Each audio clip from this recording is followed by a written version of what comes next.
So kini muni ato ang awato no, muni ato ang himuon. So grabe ka challenging no ang ingon ani nga pagbuhat ba tungod kay dili gyud nato ni siya field pero atong paningkamutan.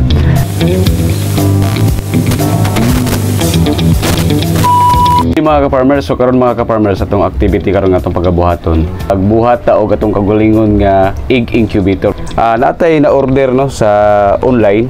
Disclaimer lang mga idol, actually wala nila gi-sponsor ni. So, i-order ito sa online. Kini, muni ato ang awato no, muni ato ang himuon. So, actually dili gid kay ko ingani ka maayo no magbasa og mga diagram labi na ingon kay mga electronic kid ang master niini. Pero tungod kay gusto mong yun nga makabuhat og atong kaugalingon nga egg incubator nga DIY, so atong paningkamutan nga atong mabuhat. So muni ato ang gamiton. Grabe ka challenging no ang ingon ani nga pagbuhat ba tungod kay dili gyud nato ni siya field pero atong paningkamutan.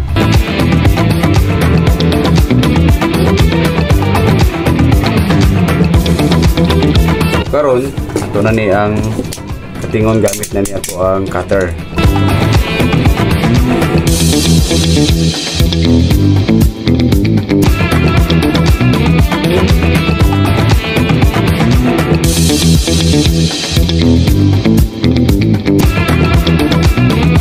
So, nalani din siya ang pormanik kay anak.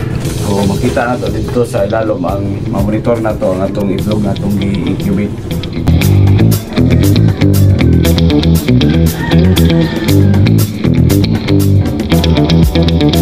Ito nag-sting ano. Okay. Okay kaayo bay. Nakasagap-sab. Siga. Tuyok ang iyang fan. Tapos ang iyang thermostat. Naglihok. Okay. Muna iyang sensor mga idol no. Kung makakadetect na siya og standard nga kainiton nga atong giset, so automatic mag-off ang iyahang bombilya no?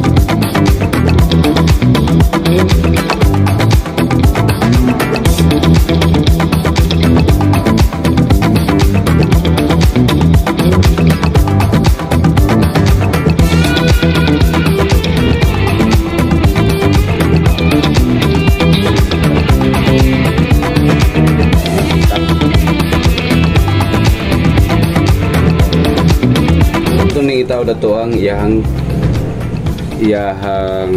sensor no.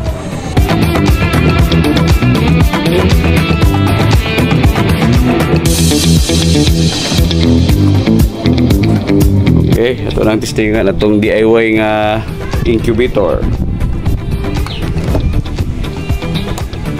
Okay.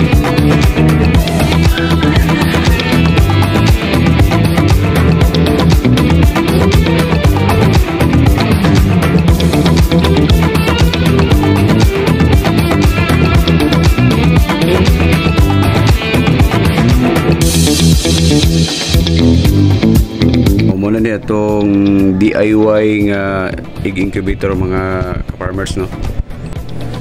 So pag abot na niya karon og 37.0 mga ka-farmers, automatic na pud siya og on ang ato ang DIY nga egg incubator. Okay, atong obserbahan karon na. So nasa sa 37.3. So atong naset ani is 37.0, automatic siyang mag-on. Pag abot na pod niya og 37.8, automatic na pod siya nga mag-off kay na detect na niya ang kainiton ana nga temperature sa 37.8, automatic siyang mag-off. So pag abot na pod og pagbaba na pod niya sa temperature, abot na pod og 37.0, automatic na pod nga mag-on ang ato ang DIY nga egg incubator. Obserbahan na nasa sa 37.2. Okay, so ito lang hulaton mga ka-farmers ha. Okay, 37.1 na. So pag abot og 37.0, automatic siyang mag-on. Okay, nag-on na siya no, 37.0. So nag-on na siya. So hinaot nga na-enjoy po mo sa ato ang video. So ayaw kalimot sa pag-like ug pag-share sa ato ang mga video, no? So ayaw sad pagkalimot sa pag-follow sa ato ang FB page Tungason Farm Ecological Farming ug sa ato pong FB page Pitik ni Rigor TV. So manghinaot ako mga idol nga daghan pong grasya panalangin maabot nga tong tanan, og bye-bye.